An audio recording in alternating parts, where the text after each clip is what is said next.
Good morning and welcome to Rising. We have a perfectly adequate show for you in store today. That's my opinion of it. What about you, Niall? Giving it the hard sell, Robby. I'm glad to say sell. You can't just resist any kind of advertising like Maybe that. it's reverse psychology. It makes people more interested in the content we're about to deliver. They'll be impressed by our authenticity, given Yes. that we're not overhyping it. Exactly. Well, let's get to always a highlight. Robby's radar. What is on your radar? Okay, well, Pete Hegseth, Donald Trump's nominee to be Secretary of Defense, faced his confirmation hearings yesterday. The senators grilled him on his past statements about women serving in combat roles, how to eliminate sexual abuse in the military, whether DEI and wokeness are undermining fighting effectiveness, and other subjects. Now, some Democrats asked questions that I thought were perfectly reasonable. For instance, while I'm no fan of Senator Elizabeth Warren of Massachusetts, I thought it was perfectly valid for her to ask Hegseth whether he would pledge not to work for the defense industry for 10 years after serving as Secretary of Defense, given that he has criticized the revolving door permitting ex-generals to subsequently work for defense contractors. Perfectly fine question. But not all of the Democratic questions were on point. Senator Tim Kaine of Virginia bizarrely focused on Hegseth's infidelity during his marriages and having conceived a child outside of wedlock. Watch this. Return to the incident that you referenced a minute ago that occurred in Monterey, California in October 2017. At that time, you were still married to your second wife, correct?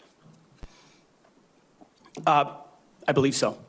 And you had just fathered a child by a woman who would later become your third wife, correct?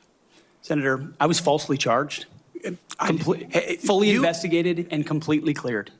So you think you were completely cleared because you committed no crime. That's your definition of cleared? You had just fathered a child 2 months before by a woman that was not your wife. I am shocked that you would stand here and say you're completely cleared. Can you so casually cheat on a second wife and cheat on the mother of a child that had been born 2 months before, and you tell us you are completely cleared? Senator, how is that a complete clear? Senator, her child's name is Gwendolyn Hope Hegseth, and she's a child of God, and she's 7 years old. And she was, and you cheated on the mother of that child less than 2 months after that daughter was born, didn't you? Those were false charges. Well, it was fully investigated, and I was completely cleared. And I am so grateful for the marriage I have to this amazing woman behind me. You've admitted that you had sex at that hotel in October 2017. You said it was consensual, isn't that correct? What is this, the marriage police? Look, it's one thing to ask about the sexual misconduct allegations, which, as Hegseth notes, never led to charges. It's quite another to focus on the sordid, salacious details of Hegseth's marriages, which had nothing to do with crime or assault or violence. Really, if you think about it for even a minute, there's a level of shocking hypocrisy on display here. Tim Kaine was the running mate of Hillary Clinton, the wife of former President Bill Clinton. Kaine was happy to embrace Bill Clinton on the campaign trail.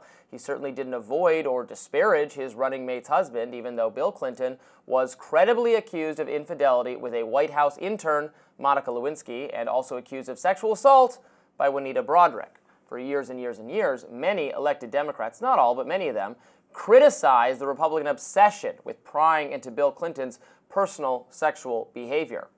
I don't know for certain what Tim Kaine thinks about it, but he obviously didn't think Bill Clinton's affairs with a White House intern meant that Bill Clinton should be exiled from public life. Tim Kaine campaigned to put Bill Clinton back in the White House as first gentleman. Republican Senator Markwayne Mullin was having none of it and assailed Tim Kaine for this line of questioning. And then Senator Kaine, or I guess I better use the senator from Virginia, starts bringing up the fact that what if you showed up drunk to your job? How many senators have showed up drunk to vote at night? Have any of you guys asked them to step down and resign from their job? And don't tell me you haven't seen it, because I know you have. And then how many senators do you know have got a divorce before cheating on their wives? Did you ask them to step down? No. But it's for show. You guys make sure you make a big show and point out the hypocrisy because a man's made a mistake. And you want to sit there and say that he's not qualified? Give me a joke. I mean, it is so ridiculous that you guys hold yourself as this higher standard and you forget you got a big plank in your eye. Well, look, my only question about that monologue there is if a senator is routinely showing up drunk to vote for bills, that senator should in fact resign or be voted out of office. Though if the senators, the Senate body at large, regularly inebriated, it might actually go a long way toward explaining the chamber's economic priorities. They certainly spend, to borrow a saying, like drunken sailors. Now, in any event, I expect that Pete Hegseth will in fact be confirmed. So what did you make of some of these questions, Niall? I really was shocked and appalled by what I heard from Tim Kaine personally.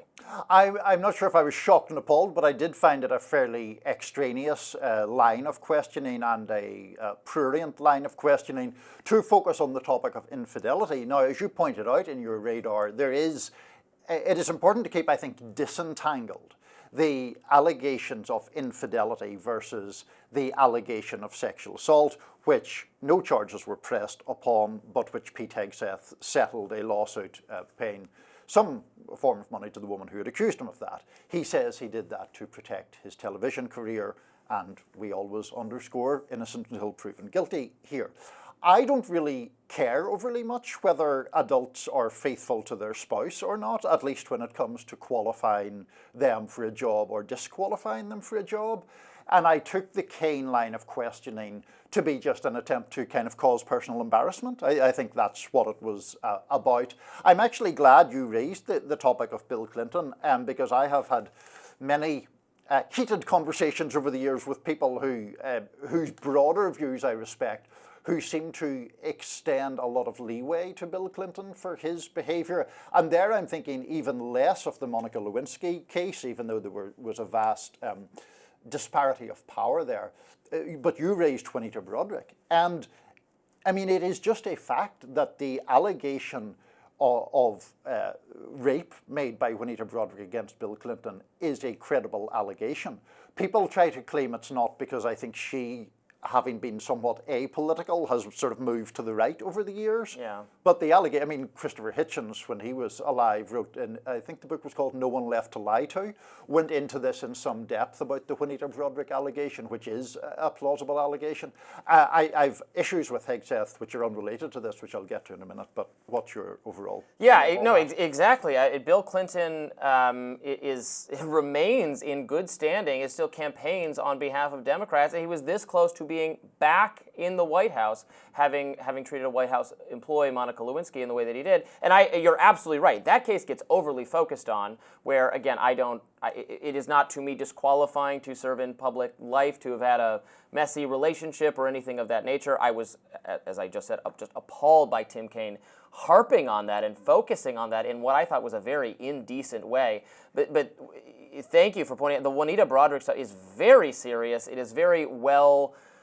There's a lot of solid reporting and evidence behind to I think persuade even a skeptical person that there's a high degree of likelihood that it did take place pretty much exactly along the lines she did say. Now she's discredited in the eyes of many people because she's such a right-wing pro-Trump figure that that doesn't you could go through the experience she went through and come out on that side because of your interactions with the Clintons over the years.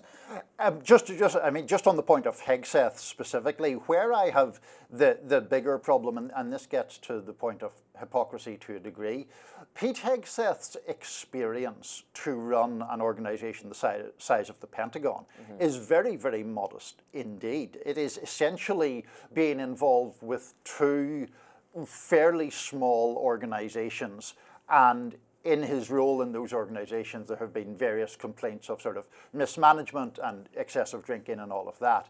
The excessive drinking at functions, I don't know if that's disqualifying, but my point is we're talking about confirming a guy to run an organization that has almost 3 million employees. Its budget is close to $900 million a year. I think if Democrats nominated someone with that resume to be the Secretary of Defense in a Democratic administration, there would be a lot of shouting from Republicans about the lack of experience. Well, sure. I think that's a perfectly valid thing to question him about. I hear that.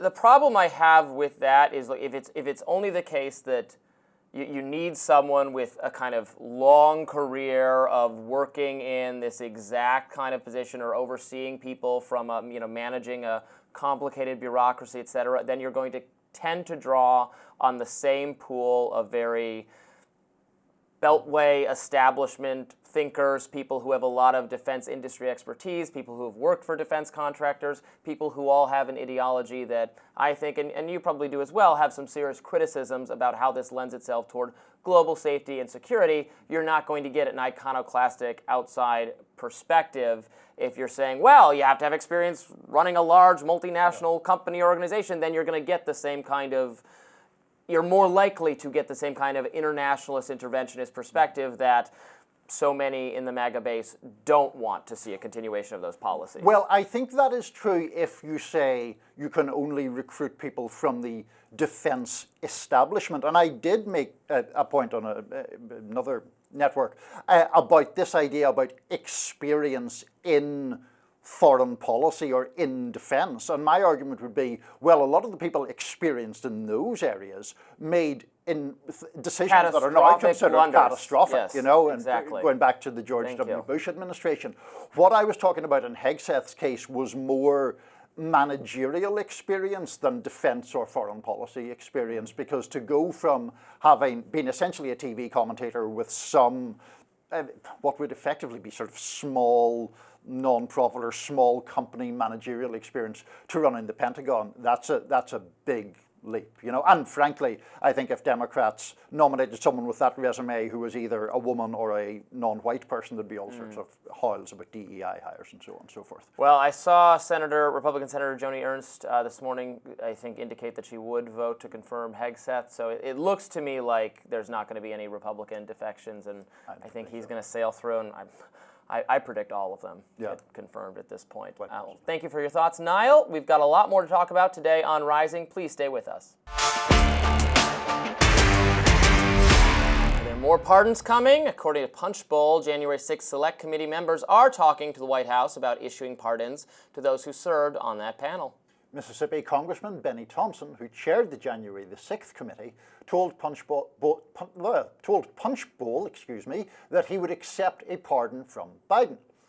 I believe Donald Trump when he says he's going to inflict retribution on this, Thompson said. I believe when he says my name and Liz Cheney and the others. I believe him. President Biden had told USA Today earlier in January that he would consider preemptive pardons for people he thinks Trump might target. One of those people is former Congresswoman Liz Cheney. A GOP report in December recommended Cheney be criminally investigated. The report alleges that she witness tampered during her time on the January 6th committee.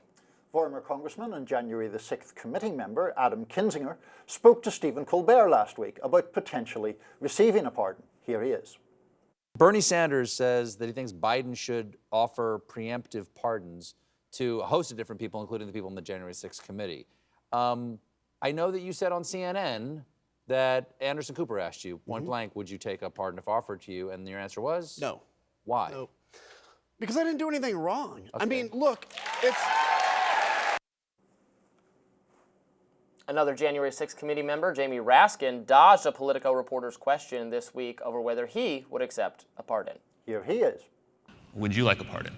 Well, we don't need a pardon in any just world because we haven't committed any crimes and we haven't done anything wrong. We've just done our jobs. I know different people have different feelings about the whole pardon thing because there are these outrageous threats that are being leveled against people just for doing their jobs, like January 6th prosecutors at the Department of Justice. And so I don't know what the right answer to that is. Senator Adam Schiff told CNN's Dana Bash earlier in January that he didn't want Biden to go down the broad preemptive pardon road. Incoming Deputy Chief of Staff and Assistant to President Trump, Dan Scavino, tweeted, "Hey, Benny Thompson, why would you need a pardon? Tell us. What's up, Benny?" Congressman Burgess Owens tweeted last week, if individuals like Liz Cheney and Tony Fauci did nothing wrong, if all they did was serve the American people, then they don't need a pardon. The fact that Biden is considering giving out preemptive pardons is proof of the corruption that has defined his time in office. First of all, I don't think Biden should be issuing broad preemptive pardons to all of his political supporters. And are we going to get to a place where right before a rival administration enters, you just preemptively pardon Everybody. all of the Democrats in Congress before a Republican takes over, and then the Republicans pardon all of the Republicans in Congress before a Democrat takes over. I guess technically we might get to that place. I think that would not be ideal to happen, so I don't think these preemptive pardons should. I also don't like, for instance, Liz Cheney and Anthony Fauci being. I think if I was Liz Cheney, I would not want to be roped in to say, oh, I should have a pardon to the same degree as Anthony Fauci. Anthony Fauci, from my standpoint, stands not formally accused of any sort of crime, but there are serious questions, in my view, about whether he misled Congress about the extent of gain-of-function research, not his masking recommendation or public health measures he advocated that I don't agree with, but it's not criminal to have made them. The funding for controversial research that was actually banned under the Obama administration that he remains an important advocate, a foremost advocate of doing. I found his answers about this evasive before Congress. We're still getting to the bottom of how COVID originated. I certainly would not take an inquiry into that matter off the table. I think that would be itself criminal to do so. That's very different from Liz Cheney. Do I think Republicans should spend their time when they get into office doing retribution for Liz Cheney's betrayal? No. I don't have enough independent information to verify this witness tampering claim. If she did engage in witness tampering, it would be fine to look into it. I have no idea whether that's the case or not. Do I think it's important to punish her and they should focus on it? No. But it's very different from the Fauci situation in my mind. So a couple of things. Firstly, in the witness tampering, that allegation emerged from Congressman Loudermilk on the Republican side, and I found the suggestion of witness tampering very unpersuasive when it was leveled against Cheney. It was meeting with this it was to do with Cassidy Hutchinson, yes, who wished to no longer retain the services of a lawyer who was in effect Trump funded and find another lawyer. Mm-hmm. And I don't see really any evidence that Cheney's conduct extended to what we would typically think of as witness tampering, which tends to be about saying a certain witness should provide information that is false or that you should tailor their testimony. I just don't see there's evidence of that. In relation to the pardons, I don't think it is a great look to preemptively pardon people. The Fauci case, you know more about the gain-of-function debate than I do. I remember those very heated clashes, particularly between Fauci and Senator Rand Paul over that topic. I think that in the political realm and the January the 6th realm, I understand why someone like Benny Thompson might seek one, particularly when we have figures like Kash Patel being proposed as nominees in key positions for the incoming Trump administration. A person who told our old friend Steve Bannon, we will go out and find the conspirators, referring to something sort of deep state related, or to Kash Patel's view that either the election in 2020 was fraudulent or people who protested that election were being unfairly prosecuted. Kash Patel went as far in a book to list in an appendix 60 people who he considered members of the deep state. Now, that's such an amorphous kind of term that I don't really know.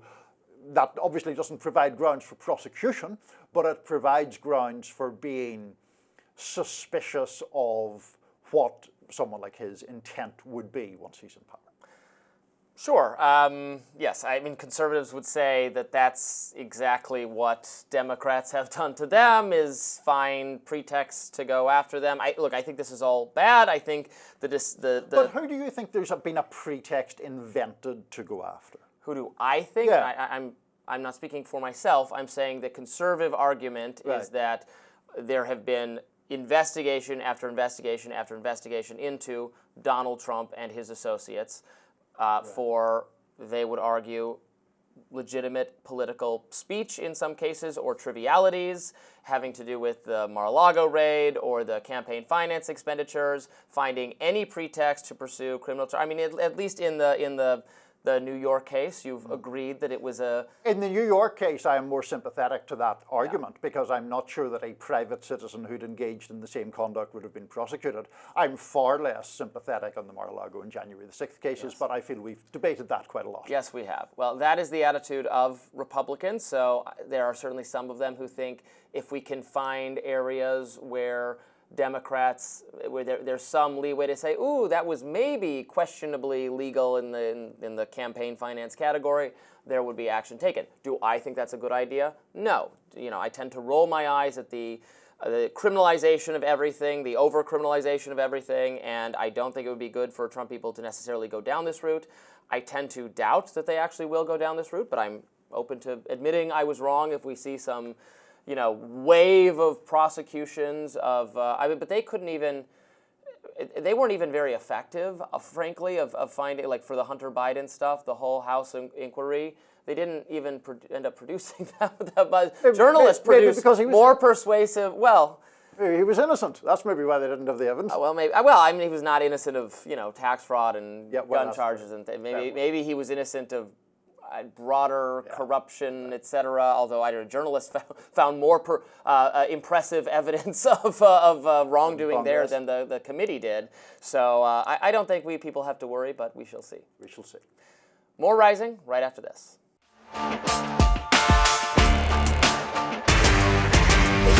Visas are dividing some in Trump world.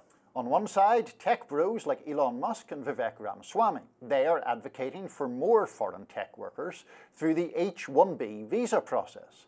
These visas allow companies to hire highly qualified and often cheaper labour than what is found domestically. Many tech companies depend on this category of worker. On the other side, MAGA luminaries like Steve Bannon and Laura Loomer believe that these visas are taking jobs away from deserving American workers. And even Florida Governor Ron DeSantis seems to agree with that. Let's listen to him. We've got some big problems with some of the legal immigration programs that we have. I mean, we've seen this H-1B program, how companies will bring in H-1B, the Americans train the H-1B, and then they fire the Americans and hire the H-1B. How would that even remotely be acceptable? So, is the program broken? Can it be fixed? Should the US end it? To break all this down, we have Daniel DiMartino, Graduate Fellow at the Manhattan Institute. Welcome to Rising, Daniel. Thanks for having me. So basically, I mean, you are, I would say, an advocate for the general principle that underpins the H-1B visa. That would be correct. You would have more in common with the pro-H-1B side than the anti. Can you just pad that out a little?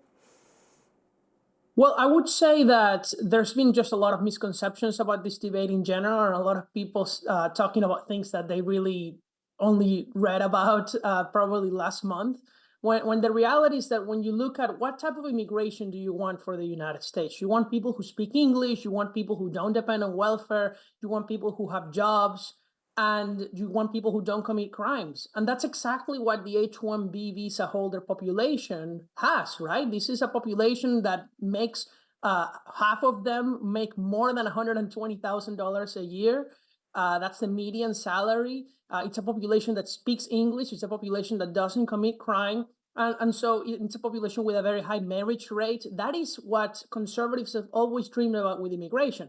That doesn't mean that the program can't be improved. It certainly can. It's a lottery. It shouldn't be a lottery. It should be more merit-based. But in general, it's a good program. And it's the program that allowed Elon Musk to come to America. So how could you oppose that? I saw you debating this issue on Tim Pool's show. I also saw you writing a lot about it on X. What are some other ways you would suggest improving the program? I believe I learned from you that actually some of the spaces in the program go towards you or someone else. Don't they also go to like family members of the person who gets the approval to come here through the visa process? So you like have a large number of the people using it to come here are not actually like under the program going to work here in that position. Well, yes. So the program has two main problems, but you're right. It does allow the spouse and the minor children to come with the worker. I think that's totally normal and unexpected. Most of the spouses are also in high-tech occupations. So when we think about what the program looks like is you need to have a college degree to apply. Most of those who end up obtaining it don't just have a bachelor's degree. They also have a master's or a PhD. It's true that most of the people who come through this visa are from India. And the reason is that because there are only 85,000 visas for-profit companies auctioned every year, and it's a lottery, many shady, fraudulent Indian companies essentially ask people to pay to get on the lottery, and then they do jobs that are really middle wage rather than high wage jobs in the US. And that can all be easily fixed if instead of doing a lottery, you just selected the highest wage offers for the 85,000 spots. If you did that, the median salary wouldn't be 120,000. That would be the minimum salary. And so that's one of the solutions. And the other thing is, the only reason there's so many people who have been on an H-1B visa extension for so long, because it's 3 years, but then it can be extended if you're approved for a green card, is that the green card process for high-skilled immigrants is taking so long that companies can't wait 3 years to do the paperwork. So they bring in somebody on an H-1B visa, and then they start the green card process in the meantime. Daniel, do you have any concerns about the fact that the nature of the program is that it involves a specific employer being essentially sponsoring the worker? And we do see criticisms from, I think, to be fair, both the sort of populist or nationalist right as well as the left, that weakens the bargaining position of the worker and leaves them more susceptible to either conditions that American-born workers would not accept, or simply being unable to petition, to protest for better rights for themselves. Do you have any sympathy with that argument? Absolutely. So it is not true that they can't change jobs. They certainly can. And H-1B visa holders change jobs all the time. The only issue is that because their visa is tied to the employer that hires them again does need to incur into a cost of a few $1,000s in order to do this petition.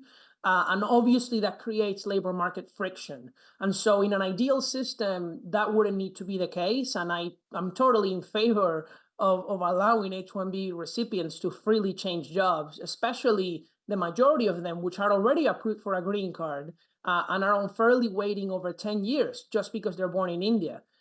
Because of the caps on green cards for high-skilled workers. So, if you were to allow the highest paid people to just go for a green card directly rather than an H-1B visa, you would solve this employer dependency issue. In this debate that is taking place on the right, I've seen a lot of the kind of right populist, more NatCon people that you and I are often debating say, well, this visa is not good. The kind of visa program we want is the O1 visa for like super genius people to come here, the real elite, brilliant Elon Musk type or Albert Einstein type people. They can come in under that program. And the problem I think I have with that program is if you look at it, it involves a great deal of subjectivity on the government's part of trying to determine who is a genius, like considering how many papers you've written, how much notoriety you have. And I just recoil in horror, and I think more people on the right particularly should recoil in horror at the idea of some government commission trying to determine whether you have enough citations to be suitably deemed a genius. The more where we take this, who should work at the company, who should be innovating in America, we take that decision and put it in the hands of government commissions, the more likely I think we are to really stagnate as an economy. Well, and look, people talk about Einstein and Musk. Neither Einstein or Musk came to America on a no visa. Elon Musk had an H-1B visa. He didn't qualify for a no visa. You cannot identify young talent who hasn't become exceptional or extraordinary yet on the O visa, but you can on the H1. And then the other issue is that Einstein came to America before even the O visa existed. We're talking about the 1930s. And where there wasn't, anything, where in fact people like him who were Jewish weren't even allowed to come in the first place to the United States. So, we have immigration restrictions for a reason. I think those reasons should be that the immigrants are going to cost the government money, they're going to commit crimes, and there's so much of that even in the legal immigration system. We have chain migration, we have a lottery based on your country of birth, the diversity lottery, that's literally DEI in the immigration system, and people are upset about workers who speak English and make money and don't commit crimes, who are sponsored by highly prestigious companies to work for them. I just don't understand the priorities of these influencers. And another thing that upset me about this is that they're sharing these things on the database online, the LCAs, right? They say, oh, there are cashiers on H-1B visas, or there are janitors on H-1B visas, when it's not true. First, that database is of applications for work visas, not approvals. And second, it's for the H-2B visa, which is a different visa category altogether, which, fine, we can criticize it. I'm not a fan of it, but it's not the H-1. Daniel DiMartino, thank you so much for joining us to go over some of that information. We really appreciate it. To you. Sexual misconduct allegations once again rocking the entertainment world. This time, multiple women have alleged Coraline and the Sandman author Neil Gaiman sexually assaulted them. First of all, Tortoise Media ran a podcast series over the summer detailing accusations from 5 women, some of whom who used pseudonyms or first names only. Now, New York Magazine has run a major story headlined, "There is no safe word," where 8 women detail their alleged encounters with Gaiman. 4 of those women had featured on the Tortoise Media podcast. Gaiman responded to the allegations on Tuesday, writing in part, "As I read through this latest collection of accounts, there are moments I half recognize and moments I don't.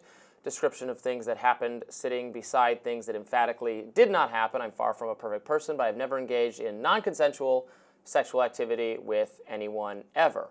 Reporter Lila Shapiro says she went through texts, emails, diary entries, and police conversations for her story. One woman named Scarlett Pavlovich told New York Magazine that after she met Gaiman and his then-wife, singer Amanda Palmer, Palmer asked her to babysit their child. Pavlovich alleges numerous incidents, such as Gaiman ordering her to lick her own feces, having sex with her while Gaiman's son was in the room, and telling her to call him master. Another woman, Caroline Wallner, said she fell asleep reading a story to Gaiman's son, and she alleges that Gaiman then got into that bed, laid in between them, and grabbed her hand and placed it on his genitals. Caroline says Gaiman's business manager offered her $5,000 to sign an NDA, but she refused and ramped up the price to $300,000. According to New York Magazine, Gaiman obliged. Another woman named Kendra Stout accused Gaiman of rape, and Catherine Kendall says that in 2012, Gaiman tried to sexually assault her in his tour bus when she was 22. New York Magazine reports that years later, Gaiman paid her $60,000 for therapy to, quote, make up some of that damage. Gaiman, through his representatives, has denied the allegations and said these encounters were consensual. He previously told the Tortoise podcast over the summer that, quote, sexual degradation, bondage, domination, sadism, and masochism may not be to everyone's taste, but between consenting adults, BDSM is lawful. Some have taken to X to air their thoughts on the matter. Legendary author J.K. Rowling wrote, "The literary crowd that had a hell of a lot to say about Harvey Weinstein before he was convicted has been strangely muted in its response to multiple accusations against Neil Gaiman from young women who'd never met yet, as with Weinstein, tell remarkably similar stories." NBC News and tech culture reporter Kat Tenbarge said on Blue Sky, Neil Gaiman shouldn't be treated like an extreme outlier. It's not fame or following that enables men like Gaiman to act the way they do. It's power, and power can be A-list celebrity status, or it can be the head of any ordinary household or a leader in any local community. Apparently, texts that New York Magazine reviewed showed that Pavlovich at one point said her interactions with Gaiman were consensual. Mystery novel author Daniel Friedman pointed this out, writing in part on X, "I don't know how anyone can ever defend himself against a rape allegation if a time-stamped contemporaneous text message from the accuser saying it was consensual and wonderful is not exculpatory evidence. Neil Gaiman is a womanizer who used his fame to get young women to sleep with him. It's hard to believe the wild Marquis de Sade allegations against him when his texts with the accuser look like this." So, very sordid tale that I read last night and this morning. So Neil Gaiman is a really, his work is very beloved. I'm not overly familiar with it, but so much of his work have been made into TV and movies. The Sandman, Coraline was a movie. The Sandman's a series that is getting another season. He's very wealthy. He's been very successful having his works adapted. So one interesting part of this will be if people react to this in a Harvey Weinstein Me-Tooing sort of environment, that like he's canceled and we're not allowed to appreciate or adapt his work anymore. It will have major entertainment economic consequences. I don't know if we're still doing that. We kind of were at the fever pitch of Me Too. We're like, okay, you can't enjoy this person's stuff anymore. You can't separate. You know, I used to remember having this debate with a lot of people in liberal circles. Of like, well, can we separate the art from the artist? Can we still appreciate? When is that line? So many things we've liked, you know, even historically in the art world, were done by, I'm sure, people who had moral problems. So it does get interesting. As for the accusations themselves, I would say that, you know, while I tend to be at least somewhat skeptical or say, how am I supposed to know, especially when accusations are leveled by people who are fully anonymous, you know, I tend to go, well, I don't know.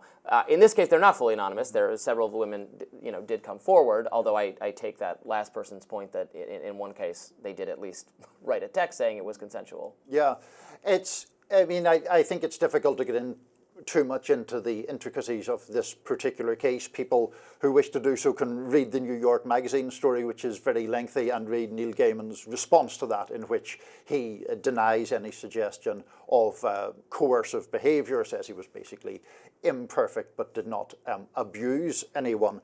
I take your point about the cancellation of people. I do think it's, you know, there are always two things, to my mind, to be balanced in these situations. One is the fact that for decades, perhaps centuries, there was widespread abuse of women, and the perpetrators suffered very few consequences for it. And so the arising of the Me Too movement was intended, I think, partly as a corrective to that, and I think that there were terrible people like Harvey Weinstein who got their comeuppance for it. Against that, you have the danger of that pendulum swinging too far and allegations that are not sustained or are just false wrecking people's lives. Now, I do think it's very difficult when you get into this situation of consent being retrospectively withdrawn. I mean, I just think that's I don't know how any justice or fairness can really work according to those lines. Oh, 100%.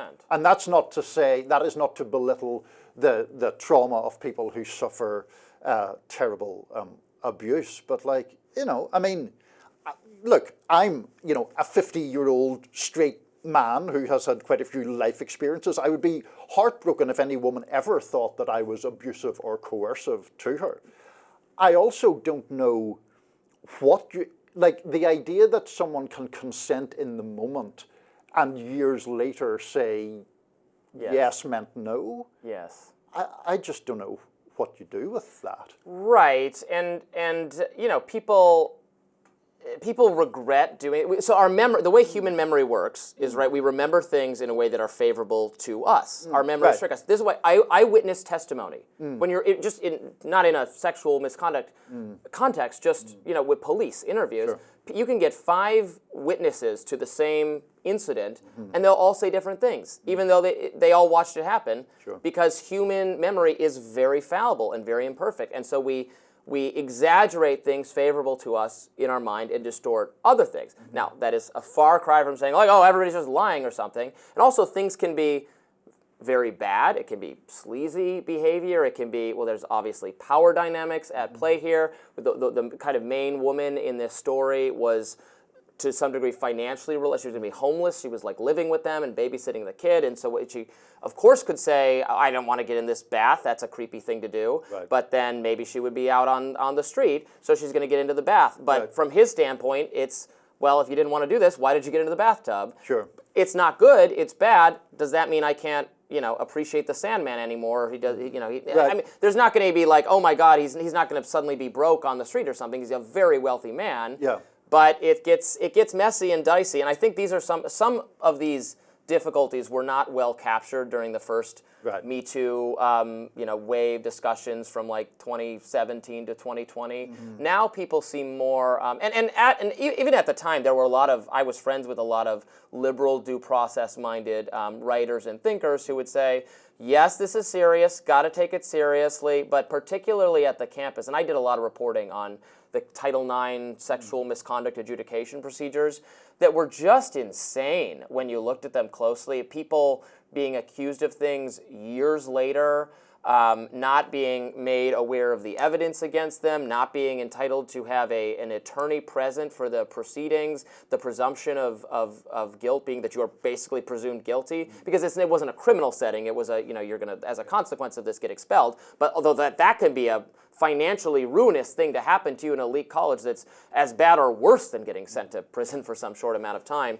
So there was a lot of that I was concerned about the norms of due process falling by the wayside. I know we have to wrap this, but I do, I don't think people should be presumed guilty. That's obviously unjust. I do think that for many years, decades beyond, there was a presumption that women complaining about sexual mistreatment had brought it on themselves. There was a disrespect of them, yes. Right. They were laughed out of court. And that was horrible. And that was, when there was correcting of that started to be done from the 90s over, as you got more good, the kind of feminism that I am A-okay with, particularly in legal training and law training, to get this is what it is like when someone comes forward and makes an accusation of this kind of violent crime in a courtroom, how to treat them. So I'm certainly glad we have corrected for that, and I didn't come away from this story going, oh my God, what a pack of lies, right. Defend Neil Gaiman. It is always, kind of the hypocrisy, right, of someone who presents themselves as this, progressive male feminist type person, and then look at their sordid past is another example of that. But we will continue to discuss that. Coming up next, how much does it cost for a front row seat at Inauguration on Monday? We're going to find out. Stay tuned. Everything has a price, but the price for access to the inauguration is quite high. Dozens of DC hotels are offering inauguration packages. The most expensive is around $350,000. One of those packages includes a round-trip helicopter ride from New York to DC. Another features 2 butlers and a $25,000 Saks shopping spree. On top of this, a handful of tech bros have donated millions to Trump. OpenAI's Sam Altman, Meta, and Google donated $1 million apiece within the last couple of months. Amazon and Apple have also dished out some dollars. Biden's inaugural fund raised around $60 million. Trump so far has racked up at least $170 million. Some of Biden's donors included Lockheed Martin, Boeing, and Pfizer. Forbes is reporting that Trump is redirecting inaugural funds to his PAC, which Forbes says Trump can use for personal expenses.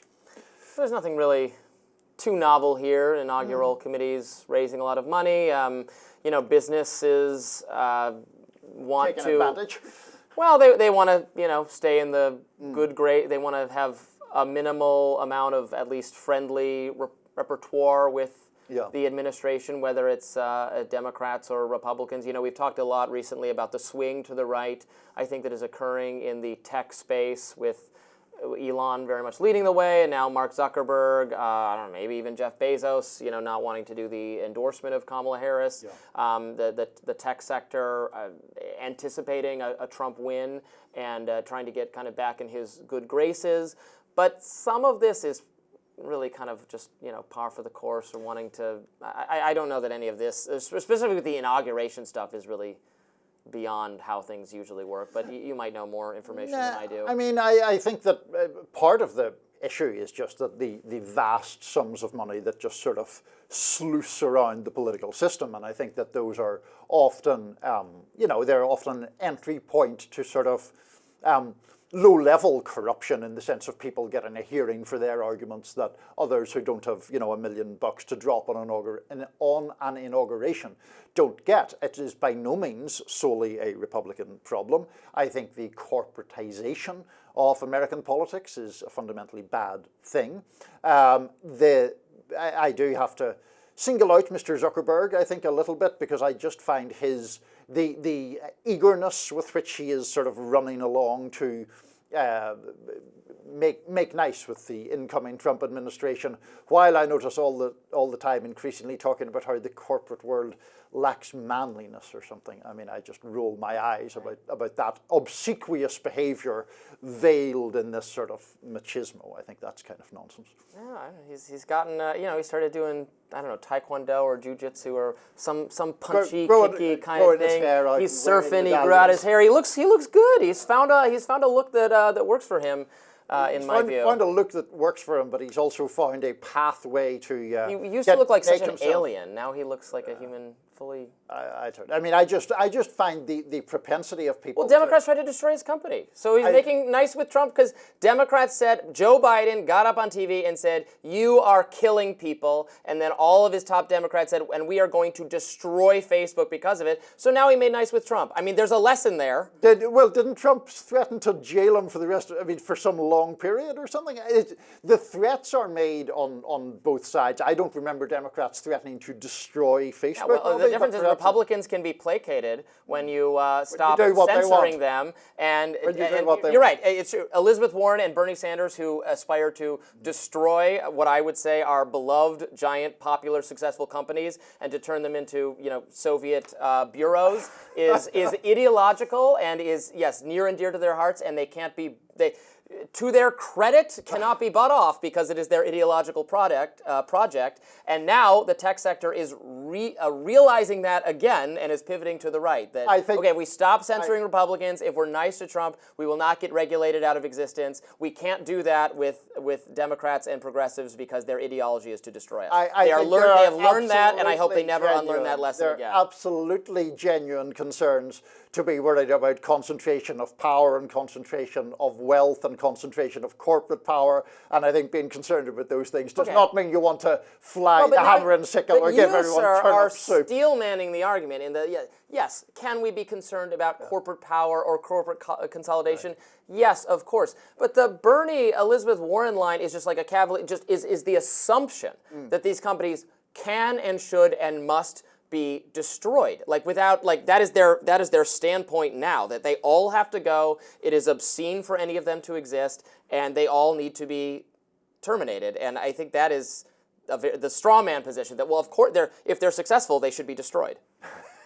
I don't know. I mean, I just think we have a fundamentally different view on these issues. Well, and you're doing a good job of representing the left chair. Likewise, and a staunch defense of the billionaire class from you as well. So I'm glad to see that. Yeah. Well, I don't think either of us will be taking advantage of the $350,000 butlers and Saks shopping street. What is Saks, a jewelry store? I think it's a general department store, but I may. High-end department store. Well, I've never shopped there. Well, we know. At least we have producers who do, so that's a good thing. All right, I think that's all we can say on this subject, but there's more to come on Rising, including what is the latest buzz over Andrew Tate, Niall's favorite person. That's a joke, not his favorite person at all. We will discuss it on next. X is currently arguing about contentious, to say the least, YouTuber Andrew Tate. Even many conservatives are blasting podcaster Benny Johnson after he had Tate on his show, where they talked about Tate allegedly running for UK Prime Minister and starting the Bruv Party. Some on the right are also ripping Trump attorney Alina Habba for praising Tate on Johnson's show. Tate is facing charges of sexual intercourse with a minor, trafficking minors, and money laundering. A Romanian court released Tate from house arrest Tuesday. Here's part of Johnson and Habba's conversation with Tate. Hey. Hello, Alina. Hi. Hello. Nice to meet you. I'm a big fan. Well, nice to meet you. I'm a fan. You're the one saving Trump. You're doing more important work than me. America, not just Trump. I agree with everything you say, and I have your back out here in the States. And when I saw that you were going to be on, I said to Benny, I have to meet Andrew Tate. There is literally only one person with the same amount of anger and fire, and that's probably me and President Trump. If you don't love England, you shouldn't be there. If you don't love America, you shouldn't be there. You could be any skin color. You can be any religion, but you better love this place. You better love the place you're in. Many on X didn't hold back any of their criticism toward Johnson. Writer Katja Sedgwick wrote, does Ivanka know that her father's friend Alina Habba is a big fan of the confessed human trafficker and anti-Semite Andrew Tate? Former radio and TV host John Carleo said Andrew Tate has probably posted over 100 videos in which he glorifies beating women into submission and exploiting them for sex. The next counsellor to POTUS is swooning over him, telling him she's a fan. This is effing embarrassing for America. Conservative commentator Ben Shapiro also jumped in. Here he is responding to this. Again, let me say right at the outset, I am not upset at all with anyone actually just interviewing Andrew Tate. Go for it. Have at it. There are tons of excellent questions to ask Andrew Tate, but none of these people are asking Andrew Tate any of those questions. Instead, a lot of people are sort of glomming onto his very online popularity in order to get clicks. Controversial podcaster Russell Brand had a different approach. Here he is. Someone like Andrew Tate, with the audience he has, could make a significant difference if correctly backed. He does say some stuff that's pretty out there. But the fact is, in a democracy, if someone is able to glean popular support, they can have a mandate. They should be represented. So this was a really interesting debate that was taking place in online right conversations and places over the last few days, with Benny Johnson interviewing Andrew Tate and touching off the. So then he got a lot of criticism, and then he said, "Oh, you're trying to cancel me. What about your free speech values? I was interviewing someone. What do you think that's wrong?" And then Ben Shapiro type people trying to say, "Well, we're not saying you should be canceled for interviewing someone, but it wasn't really you didn't grill him. You didn't ask him any of questions about his very suspicious behavior, and then you had him on with someone else who just lavished praise on him." I wonder if she doesn't know exactly who he is and the things he's been accused of. But now it is the case, however, that he has an enormous fan base among young men online that is somewhat overlaps with a right-leaning audience. He is enduringly popular among some on the right. This causes a lot of consternation for other people on the right because he's also very critical of, I think saying very critical of Israel would be underplaying it. I think he's very critical of, he's always talking about Jewish influence over everything. And then his business for a long time, if you're even, take for a moment, maybe the legitimate side of it was the mass production of pornography. He is accused, and I don't know whether all of the charges against him are fair or accurate or it's Romanian court. I am perfectly willing to believe that they've maybe charged him for things he's not guilty of, but even the things he's said about his conduct are pretty, at least morally, appalling, especially from a religious conservative standpoint that thinks pornography, mass creation of pornography is not good, that treating women this way is not good. So it's a very interesting argument on the right that's taking place. Yeah, I mean, we're discussing so many of your favorite subjects. Yes, and so many of my favorite. I know you're really, and so many of my favorite people as well. I mean, this is a diversion, but I cannot bear Russell Brand. I just think he's a complete grifter. But that's neither here nor there. Andrew Tate, I also can't stand, but for more substantive reasons, perhaps. I mean, I just think he is, by his own description, a misogynist. He has said some things that are so misogynistic that it's like talking. It's like encountering someone who's blatantly racist. There's no point talking to them because, like, talking to that desk. It's just like, talking about how women need men to do anything. This is a quote, because they're incompetent and they're very, very lazy and they're stupid. Well, like someone who expounds those views just isn't. I mean, I think there can be a good. Well, he did an interview with Piers Morgan that I thought Piers Morgan did a fantastic job. I'm more and more of a fan of Piers Morgan these days. But Piers Morgan did not do a Benny Johnson type interview where he just lets him spout off about, how great Trump is or whatever. He asked him, he read things you said, do you stand by this, and really drilled down on it. And I thought it was very effective. And I wish more people who, like Andrew Tate, would be able to watch that interview. I actually think it could do good. But that's different from the kind of thing which we just saw there, which it was. Yeah, it is. And we also just have to underscore, he is charged with very, very serious offences, charged in Romania with 3 others in a case that involves human trafficking and allegedly forming a criminal gang to exploit women. Now, it is true that an appeals court last month ruled that case can't go to trial yet because of prosecutors' procedural missteps and so forth. Like we say repeatedly, people legally are entitled to the presumption of innocence. But setting aside the alleged criminality, what he has said on so many instances, specifically about women, I'm less aware of the allegations of anti-Semitism, so I can't speak with any authority really there. But the stuff he said about women is just awful stuff, and people like that I just find both boring and boorish, and therefore I whatever. It's a cautionary tale, I think, for conservatives. I'm always warning my fellow people on the right or people who are further to the right than I am that just because someone is saying positive things about Trump, don't get played by someone who starts talking about how great Trump is. They're trying to play you into defending them. Actually, Eric Adams, the mayor of New York, is a textbook example of this right now, saying, oh, you know, I'm with Trump trying to keep the illegal immigrant gangs out of New York, and I got thwarted by Democrats and liberals, and that's why they're coming after me. They're coming after me and Trump and defend me. And that is a grift. Right. You are being taken advantage of if you fall for that. Yeah. Andrew Tate, very similarly, going into conservative media, ranting about how great Trump is, Trump being persecuted just like me, so that you start to go, oh, this is part of the effort to get Trump. Yep. If you're falling for that, you're being taken advantage of. Absolutely, and to that point, I think that happens on both sides, and I think one of the dangers in our current very polarized moment is people tend to sanitize or talk up anyone who agrees with their political bottom line, and I think that does leave you very open to like grifters and to being manipulated. Yeah. Can like cigars and fast cars and not be like a total scumbag and run a prostitution ring against people's consent. Okay, more Rising right after this. Maybe we'll get into some subjects that Niall likes a little bit better. Perhaps. Stay tuned, find out. Two-time Democratic presidential candidate and author Marianne Williamson isn't throwing in the towel when it comes to politics. She's pivoting. Williams announced on December 26th that she is running to be the next chair of the Democratic National Committee. In an open letter to committee membership, she makes the case that having run twice, once in 2020 and the other time in 2024, she has seen the fraying bonds between the Democratic Party and the working people it purports to represent.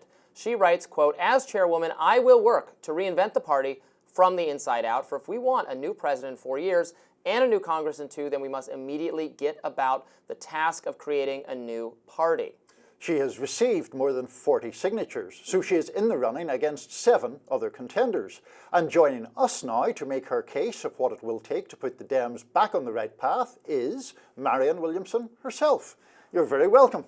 Thank you so much for having me. It's great to have you here in person. Love having in-studio guests. Thank you. Marianne, we've interviewed you so many times on the show to talk about what has gone wrong in the Democratic Party. I think there's a lot of reflecting going on now since the loss of Kamala Harris. I've heard from diverse range of people in Democratic circles what needs to be done to make the party appetizing to ordinary voters again. What is your vision? What do you think? We have to look even deeper into the mirror. We have swayed from our own traditional values of unequivocal advocacy for the working people of the United States. Even when we say that, there are too many people who just don't buy it any longer. In many ways, over the last few years, the Democratic Party has tried to have it both ways. Yes, we want to be there for the average working American, and we don't want to go so far that we would cross the line and then offend our donors. It makes us look hypocritical when we do that, because we are hypocritical when we do that. There are other issues, of course, having to do with the organization of the D.N.C. itself. Very top-down organization, a few people in their consultancy groups controlling the power, controlling the money, controlling the decision-making, even suppressing this candidacy, not just mine, but the entire primary. And I think that did more than anything else to allow Donald Trump to walk in the door. Donald Trump is not an ordinary politician, and it's going to take more than ordinary politics in order to meet the challenge of what we consider to be his assault on democracy and our Constitution in too many ways. And when you were launching your bid for the D.N.C., in your video you talked about the fact that there are so many Americans in pain. And you said that it didn't seem to them as if the Democratic Party had their backs anymore. So in concrete terms, how can that be corrected? What would having their backs look like? Well, Franklin Roosevelt said that we wouldn't have to worry about a fascist takeover in this country as long as democracy delivered on its promises.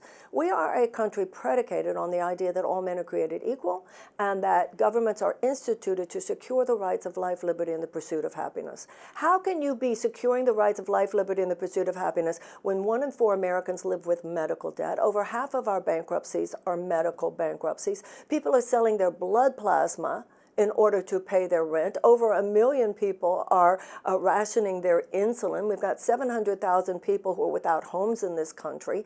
We haven't raised our minimum wage in years from $7.25 an hour, when in any major city in the United States, a living wage is at least $22. So, of course, the American people on the left and the right are looking and saying, what is Washington doing for us, the people of the United States. Then you add to that what's coming in now, that they're talking, the president would extend his tax cuts, adding another $4 trillion to the debt, weakening safety measures, weakening environmental measures. Drill, baby, drill isn't just about money. It's about the damage to our planet.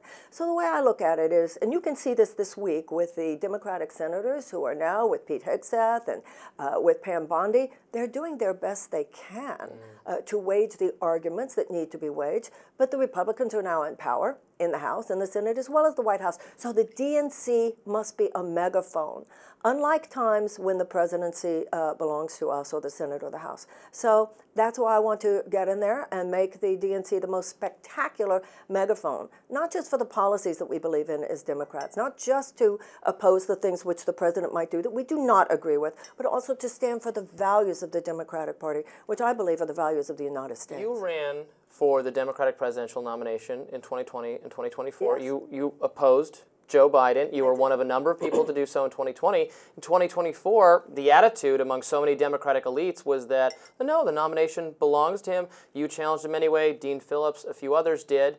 At a time where a majority of Democrats and a supermajority of the American people were saying, we worry that Joe Biden is too old for this job. And Democratic elites said, how dare you ask that question? He's fine. He's sharper than ever. He's at the top of his game. They were trying to sell the American people, a skeptical American people who were already not buying it, on that lie until it all blew up in their faces at the debate. You might think then that the Democratic Party would be a little chastened by their behavior and their cover-up of what the American people could see for themselves before the debate and turn to maybe an outsider perspective, maybe you, maybe Dean Phillips. I'm sure you have a number of disagreements on policy, but someone who was willing to point out what the American people had already latched onto. Is there any evidence they are doing that? Or is it all, oops, well, we thought he was great, and just ignore that we were obviously lying, and let's continue with business as usual? Well, 448 members of the DNC are the ones who will either provide the evidence or not, because that same group, first of all, it is against the bylaws of the DNC to weigh in on who should be the candidate. The role of the political party is to stand in the background and let the people decide. They were saying from the beginning there will be no primary. Some of the state party leaders even kicked people like myself off ballots. That's why the deeper context of this race is, are you guys going to really go with that same team but a little bit better? One of the main candidates is one of the people who was kicking people off. Or are you going to say, somebody coming from the outside, as a small businesswoman, I can tell you, in any field of endeavor, when you look at the rate of failure here, we lost the White House, we lost the House, we lost the Senate. State House after State House after State House is going into red, not only red, but supermajority red. This is called failure. And this is called failure. It is not time to do more of the same, but maybe a little bit better with some more bells and whistles. And that is the question that lies before those voting members of the DNC. And I am happy to report that in my conversations with members, there is the appropriate level of sober questioning, I believe. People understand this is this is for Democrats, as serious a race. DNC chair isn't always such a serious thing. And when we have a Democrat, I mean, it's always serious, but it's not as critical in terms of the decision as it is this time. And there are forces, of course, which would try to hold on to the idea that, no, we're the adults, we know what we're doing. That elitism was not appreciated, and also this idea that they knew what they were doing was blatantly incorrect.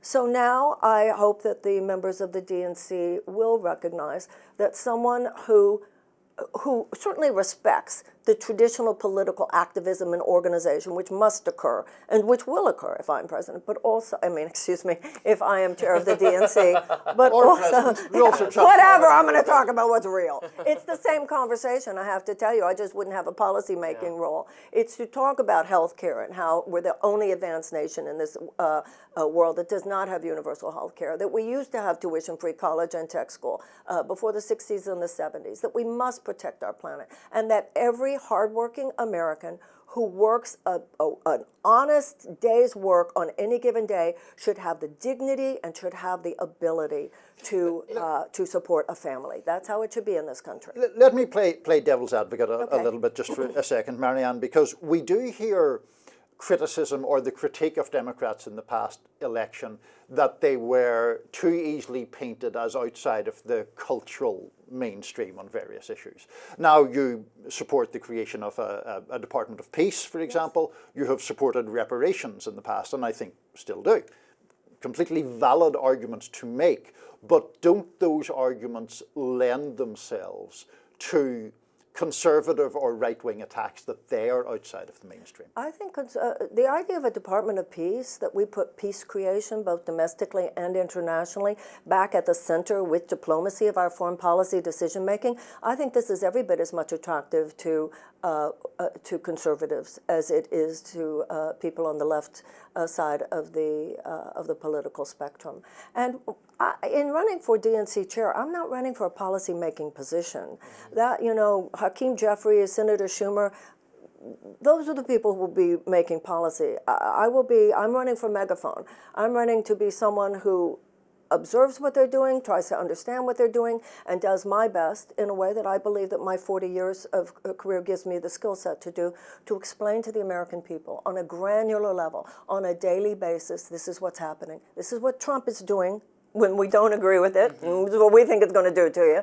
And this is what we are doing. This is what Democrats are doing in the House, in the Senate, in your state house, and in your city. That's been one of the problems of the DNC over the last few years. They're concentrated on the presidential election. We have to be concentrated on every precinct, in every county, and in every race. And also, I want to take these consultancy contracts, move them out into the states, so that the Democratic Party has our fingerprints on the economies of these local communities. People have seen us as out of touch because, in too many ways, we have been. You know, this is a party that just gave the oversight committee role, for instance, to Jerry Connolly instead of AOC. Now, I obviously have a lot of policy differences with AOC, but I think it's just open and shut case that she's a more exciting and interesting political figure, someone who is better loved and has more of a profile, and actually even generates some respect from working class Republicans. There are Trump AOC voters in her district. She talked about them, but the party, what do? They give it to Jerry Connolly because, you know, old guy, hope he does very well with his cancer treatment, but it's a seniority argument, whereas Republicans, I think, are winning often with big, bold, provocative personalities, and the Democrats are like, wait your turn, and now it's somebody who's 80, 85, and that's just not exciting to the American people. His main supporter in that was another octogenarian named Nancy Pelosi. Yeah. Now, you tell me, a woman who works at Walmart, she has 2 children, she's a single mother, she's struggling to make it. Does she give a darn about seniority? The reason Republicans would never make that mistake is because they're out to win.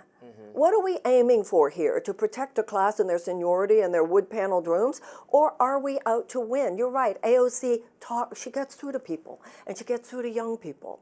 And this idea that somebody has been there for a long time, therefore he deserves it, that's how Robert Dole lost, if I remember correctly. I mean, the Republicans have pivoted away from that kind of thing. Robert Dole's a spring chicken compared to the, at the time. Well, at the to what time, our political class at the is time, now. I remember the conversation was, he deserves it. It's his turn. Yes. What are we out to do here? Are we out to protect American democracy, or are we out to protect some very elite establishment that is not just elite but obsolete? It has no place in the struggles of today, given the assault on our rights and freedoms that we're facing. What do you make of the situation, you know, the left finds itself in now? You're someone who's been in a lot of left situations and conversations with left political figures and media figures. It seems to me like the left's moment is as just an observer of it, tell me if I'm wrong, it has had some setbacks in recent years, that there's less energy and excitement around, for instance, a particular person. You know, Bernie was that person. He's reaching at some point retirement, and are there new and exciting people to animate the left and keep it being a political force at a time where it seems like there's been a shift to the right, or the right is very effective. Donald Trump just won actually the popular vote for the first time. You have leaders of industries falling in line with Trump, praising Trump, ready to work with Trump.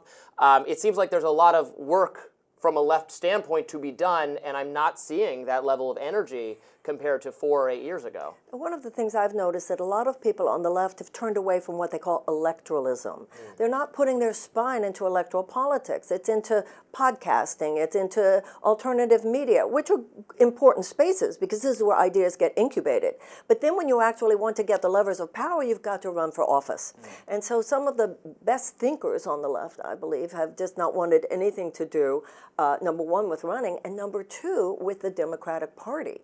So that's a real problem because the left, the best of the left, I don't think has been represented actually in the Democratic Party. You know, Robby, you say I've talked to a lot of people on the left. I've talked to a lot of people on the right as well. We have to get back to an American conversation. You know, Eisenhower said the American mind at its best is both liberal and conservative.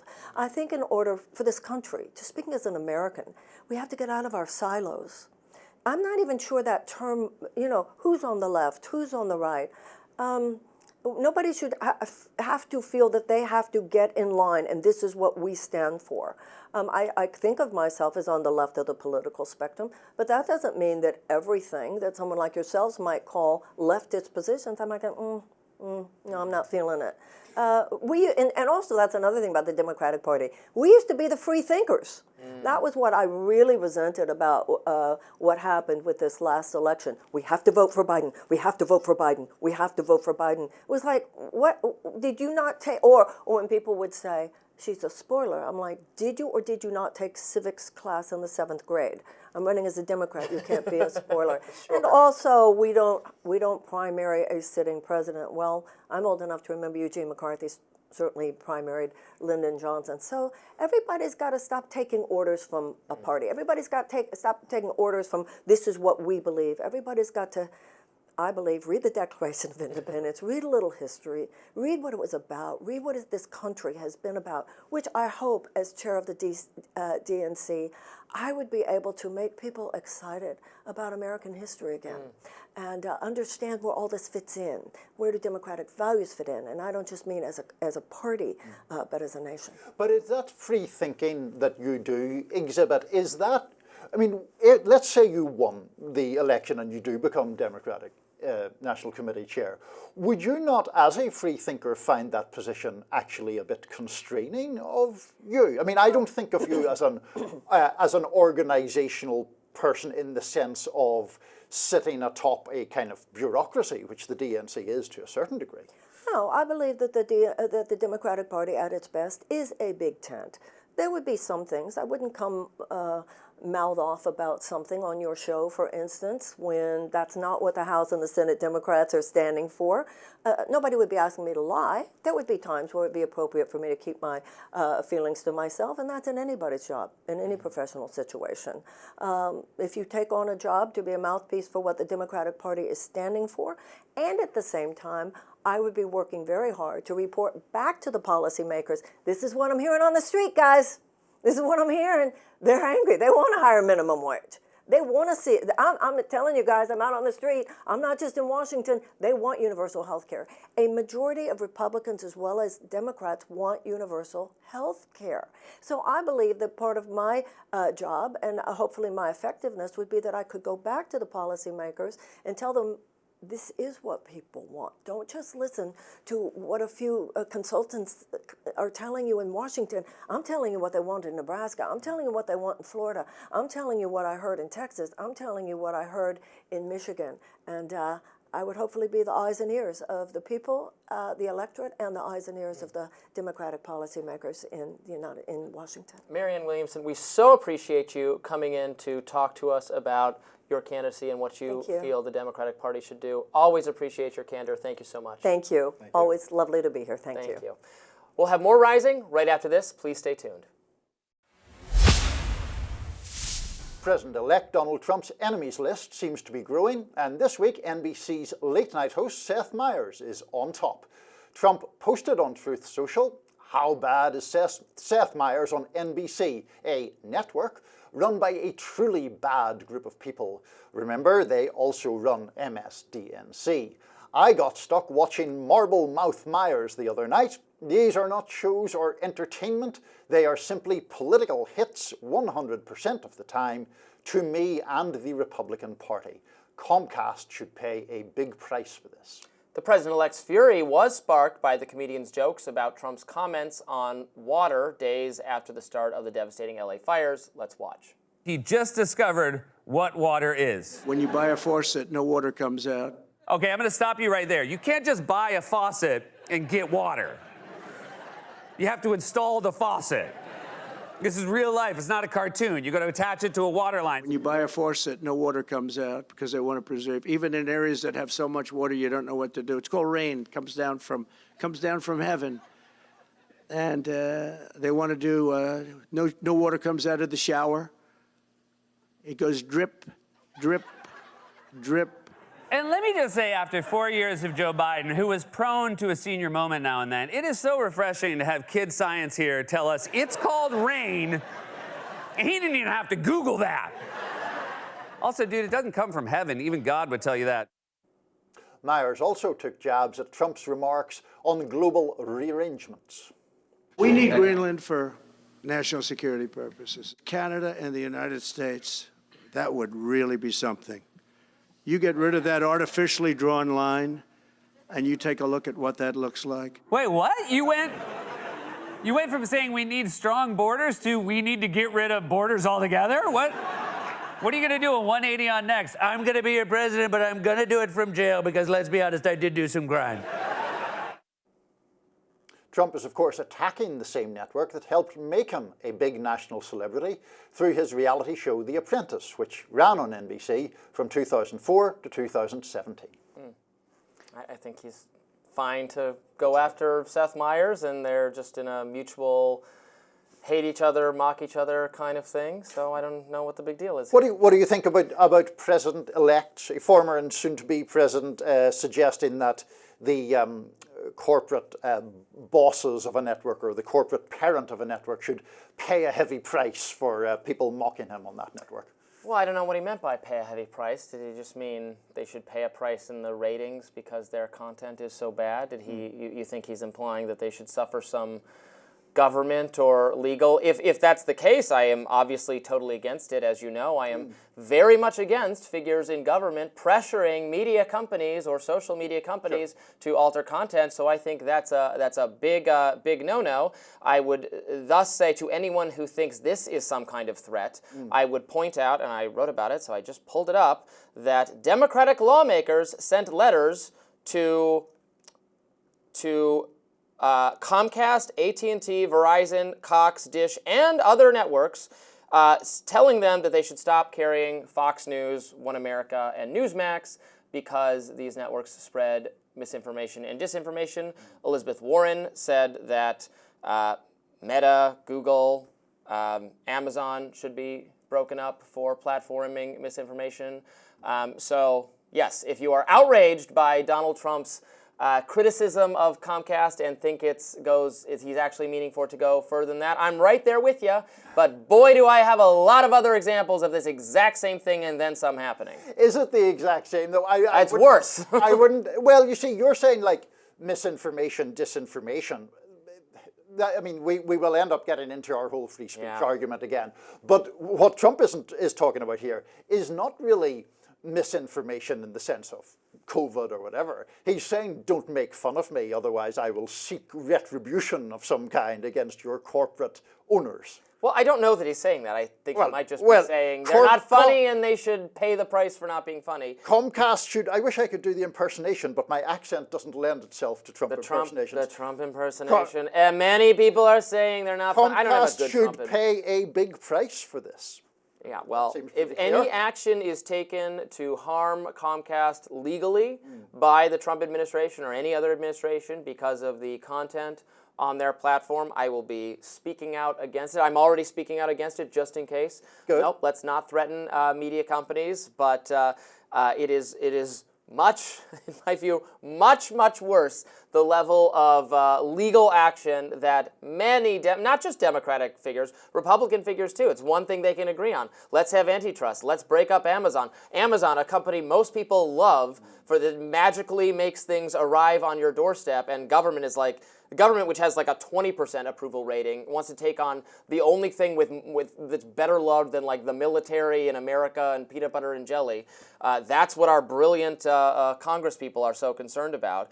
But no, the challenges, for instance, to Newsmax were very serious. There was a vast attempted deplatforming of Newsmax because Newsmax was having people on who were saying things that these Democratic lawmakers don't like and that I probably don't think are accurate. But would we get? I mean, you know, frankly, this did happen to us. This was a long time ago, before you were hosting, but several years ago when it was me and Ryan Grimm and Kim Iverson, YouTube took action against Rising on the basis of election misinformation being spread because we played a clip of Donald Trump saying things about the election that are not true and that I have criticized many, many times and have said are not true many, many times. But in this specific clip, we were actually discussing the Ukraine war. It was comments he was making about that, and he threw in an election-related line, so we didn't then jump in and say, and by the way, the election claim is false, because we've done that a million times. We weren't just discussing it. And they said because we didn't do that, they were attributing what Trump had said to us, and they took down the channel, they suspended the channel for several days. They have now admitted that that policy is ludicrous. That policy, by the way, led them to take down the channel of the January 6th Commission for the same reason. This is a fundamental inability to tell like journalism designed to ferret out the truth behind misinformation and misinformation itself. All of that may be true. I certainly don't support Rising being taken off the air for simply playing a Trump clip.